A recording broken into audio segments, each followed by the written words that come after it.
तो सती बड़ी प्रिय थी भोले बाबा को।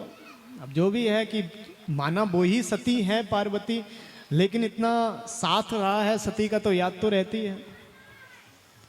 एक दिन ऐसे ही एकांत में भ्रमण कर रहे थे, अचानक से स्मृति में सती आ गई। और जैसे ही सती का स्मृति आई, सती की याद आई, भोले बाबा उदास हो गए। इतने उदास हुए कि मस्तक पर पसीना आ गया और वह पसीने की एक बूंद जैसे ही पृथ्वी पर गिरी, उस पृथ्वी से एक बालक उत्पन्न हुआ।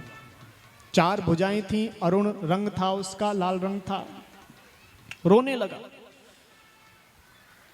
तो माता पृथ्वी स्त्री का रूप धारण करके आई और उस बालक को दुग्ध पिलाया। भोलेनाथ बड़े प्रसन्न हुए और पृथ्वी से कहा कि ये पुत्र मुझे बड़ा प्रिय होगा। आपने इसका पालन किया है, दुग्ध पिलाया है, इसलिए इसका नाम भौम होगा। भौम मतलब मंगल।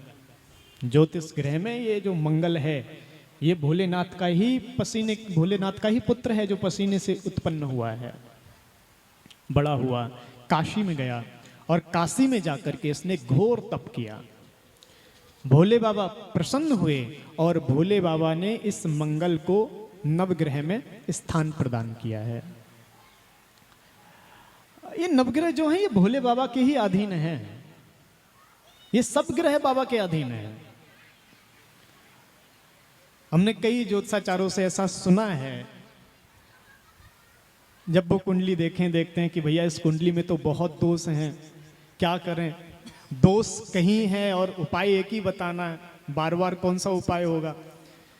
तो सब दोषों का एक तोड़ निकालते हैं। ऐसा करो, महामृत्युंजय करा लो, भोलेनाथ की उपासना करा लो, भोलेनाथ की उपासना करो, आपके सभी दोष समाप्त हो जाएंगे।